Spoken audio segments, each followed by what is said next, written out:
The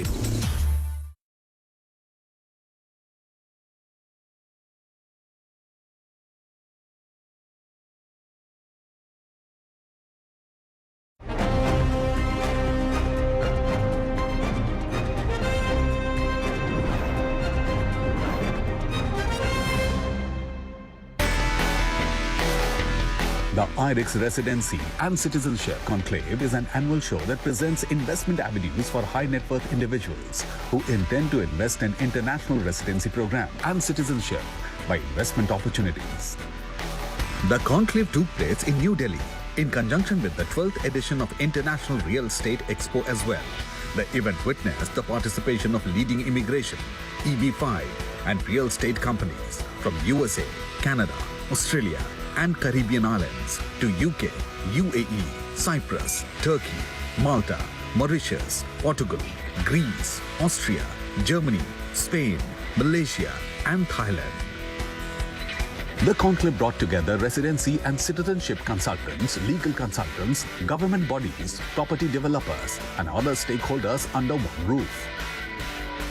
A panel discussion on trending immigration by investment options across the globe was held, which was moderated by CNBC-TV18's Parikshit Luthra. This is something that businessmen in India, professionals are closely looking at. Residency by investment options across the world. Let me begin with Arushi. Arushi, give me a sense. Canada has always been a very popular destination for Indian professionals. Now, when it comes to visa by investment, what are the options really which are available to an Indian professional and Indian businessman? In terms of Canada, what we have to understand is immigration has always been the defining feature of the Canadian economy. And immigration has always been the most important factor to drive labor force. Right now, Canada is going through an exciting timing where the country is set to invite about 1.3 million immigrants over the next 3 years. So Canada leveled its immigration levels plan, and since the last 3 years, Canada has been inviting about 300,000 permanent residents every year. So it speaks volumes about the fact that this country values its immigrants and is in a phase where they want people to immigrate to this country. Thanks, Arushi. Let me open this up to Tim Newman. Now, compared to a country like Canada, what kind of investment options do people have when it comes to Germany and Turkey? Investing in Germany has a requirement to bring a benefit to the economy, and it is totally open. So this can mean anything from having a restaurant, because that can be an advantage as well if it is well packaged, up to pharma companies, production companies, whatever. The advantage here is for the investor that you invest in your own company. You invest in what you do. You invest what you can do and further your income with that. So you not just have a passive investment like buying an apartment, even though that is easy and doable and other countries offer these options. In Germany, you do a business investment, and that is what you do, and that is what the authorities expect from you. Let me get in Megan right now. Megan, what are the major trends that you're seeing in immigration across the globe, especially when it comes to immigration from India to other nations, Malta specifically? With Malta, we see a high demand of interest from Indian investors. They're looking to Malta for better education for their children. We see investors looking to start up business in Malta, but also in Europe, and also as an option for ease of access for travel within Europe as well. So we see a lot of demand for various reasons, and because of that, Malta has put together a series of programs, and in fact are really the leaders in investment migration in Europe, I think. We offer both citizenship by investment and also permanent residence by investment. So they're separate options, separate opportunities, and of course they have different investment requirements for each of those. We also offer a nomad residence permit as well, which again is catering for somebody who is working remotely but would like to live in Europe, would like to avail themselves of being within Malta and Europe in general. We also offer tax-driven programs such as the Global Residence Permit for third country nationals. So Malta really does offer indeed a number of programs to meet the objectives of differing investors. Let me also get in Navdeep at this point. Navdeep, you have been helping several families obtain second citizenship in the Caribbean. How popular is this as a destination, and what are the options that are really available to Indian businessmen? In terms of Caribbean, well, to be very honest, Indians who live in India, they haven't really jumped on the Caribbean, the second citizenship wagon heavily, but rather the trend heavily into second passports from the Caribbean. One particular program is Grenada, because Grenada has an E2 treaty with the United States. So it makes it kind of easier for them to get an early entry into US using the E2, which something they couldn't do with an Indian passport, right? And those of you who have been kind of either waiting in queue to qualify for an EB5 or have heard about EB5 and are interested in the United States, it's interesting to know that a Grenada passport could actually get you into US early, and while you're waiting for your EB5, you could be, establishing a residency based on a business. So Grenada passport, I would say, is the key program which is popular among the Indian community, and it has various investment options. David, just to bring you in, especially on Portugal, what are the growth trends that you've been seeing with regard to Indians immigrating to Portugal? Portugal is booming with the Indian investors for a simple reason that people don't have to relocate immediately. There is a natural trend of people for the past years to want to find job opportunities outside of India, but Portugal is the solution for the investors because it does not require the investors to move to Portugal immediately. So basically, you can get the residence permit with a minimum stay of 14 days every 2 years, and that allows you to continue your normal life and have the investment and secure the future of your families, having access to free health care, to free education, all benefits of holding a Portuguese residence permit, which then after 5 years can be converted into a permanent residence or into a citizenship. So that's mostly the biggest attraction of Portugal in terms of benefits, but Portugal not only is booming on attraction because of the fact that it does not oblige you to relocate immediately, it's also booming because the market is booming itself. The real estate market is having an overperformance. For the past 8 years, it's growing more than 10% a year, and is continuing at this pace. At the moment, we are overseeing Americans relocating to Portugal, so basically the market is under pressure from both directions, from America direction and from Asia direction. So basically, we are growing very fast. Okay, Mark, let me get you in at this stage. What are the major trends that you see when it comes to immigration by investments, especially when it comes to Italy or other countries in Europe? And compared to India, which are the countries from where you're seeing the highest amount of immigration into Europe? In terms of trends, I was listening to what you were talking about, trade agreements, really interesting topic right now. You mentioned the E2 visa.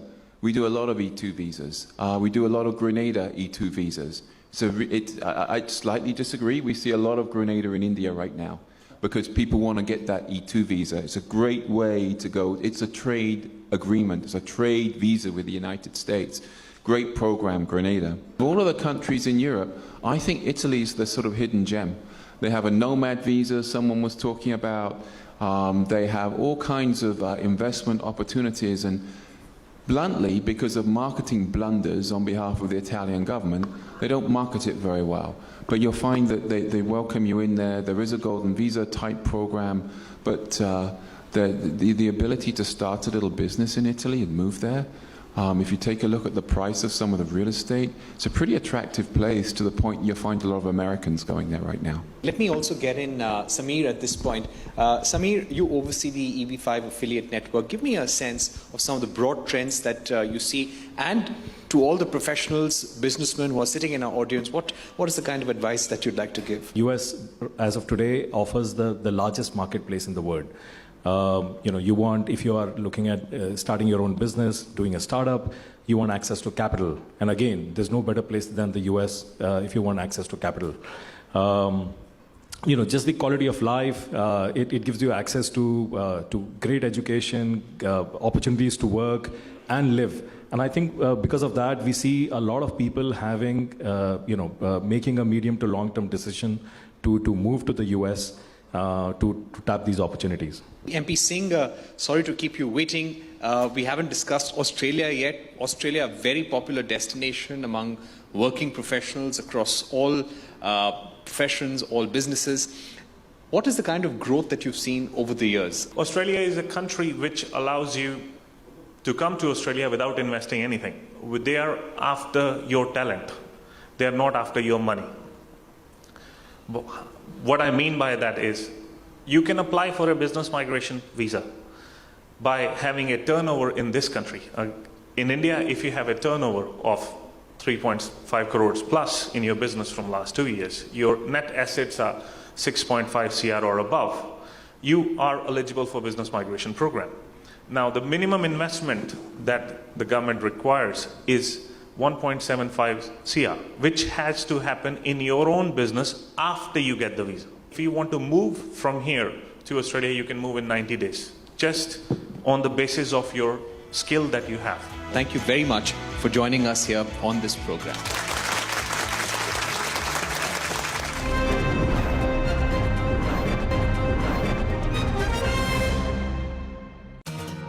The expo attracted over 35 exhibitors representing more than 12 countries from around the world. The two-day event allowed immigration experts representing various countries to present various international residency and citizenship programs to potential investors at their respective booths in the exhibition hall. The other highlight of the event was the fireside chat between CNBC-TV18's Parikshit Luthra and Matt Hogan, the Vice President of Project Development, CMB Regional Center. I would like to begin by asking you about your key focus areas, CMB Regional Center's main businesses. Yeah, so our company, CMB Regional Centers, is primarily and entirely focused on the EB5 visa. So we don't work in the direct EB5 investment vehicle program. We only work in the EB5 Regional Center program. We were originally established back in 1997, so we now are celebrating our 25th year in business. We were one of the very first regional centers ever established, and now we're one of the largest active regional centers in the industry. We've worked with almost 6,000 clients from 104 different countries. Of course, many, many clients from here in India as well. What are the benefits of the EB5 visa program, if we may ask? Yeah, so the biggest benefit of the EB5 program is its permanent residency in the United States. It's a green card, and it becomes permanent, and it gives you the opportunity to become a U.S. citizen. So it's all the access to the United States that you would want to have. You can be there, live anywhere you want to live, work anywhere you want to work. And it's one EB5 investment of $800,000 US is the minimum investment amount, and it's good for your entire immediate family, so your spouse and any unmarried children under the age of 21. Right. Are all EB5 regional centers the same, or does a choice of regional center matter? Yeah, that's a great question. It's actually one that we always talk to people about. Not every regional center is created the same. Not every regional center is equal. So different companies do different types of things and perform different roles within this industry. There are some regional centers that will simply attach their name to a project and associate with it so that that developer who's developing a specific project can access EB5 capital from investors hoping to immigrate to the United States. Then there are other companies like mine that are truly a one-stop shop. We go out, we try and find projects that are best suited for EB5 investment opportunities. We structure those projects, we collateralize those projects, we create a loan in between a prospective EB5 partnership and that borrower. And then we go out and we search for EB5 investors that might be interested in those opportunities. And we serve as a fiduciary for those clients throughout their entire EB5 immigration process. So it's always really important that you understand who the regional center is, look at their track record, look at what role they perform within the process. Make sure that you know every part of what they're going to be involved in and how they're going to help you throughout the entire way. So what are the categories of professionals, businessmen, investors who can apply for this program? Who's eligible? Everyone's eligible. So really, the only thing that you have to have is the minimum investment capital required to complete your EB-5 investment. The primary driver for the program has always been high unemployment area projects. So high unemployment areas meaning areas within the United States that meet the unemployment threshold of 150% of the national average, or they can also be in rural areas. If you're in one of those two areas, you qualify for the minimum investment threshold of $800,000 US dollars. If you're outside, it's $1,050,000. So primarily companies that are structuring EB-5 investment opportunities are looking for opportunities in the lower investment threshold. My final question, what should an individual be aware of while applying for the EB-5? But what are the true requirements of the program? It's that you make your $800,000 US investment and that investment creates new jobs in America, 10 new jobs. That is structured by the regional center. So we're going to pick a project that we know will create those jobs, underwrite that project accordingly, make sure that it's going to create the jobs that you need to be successful, and then we'll provide you with the reporting information that you need to be successful. But on the flip side, there's personal information that you need to be able to gather. And in order to do that, you have to work with your own immigration attorney. So there's preparation that goes into this that every person needs to know. You need to work with a trusted immigration attorney who's experienced, or potentially a chartered accountant here in India that knows law related to how funding can be aggregated and transferred from India into the United States.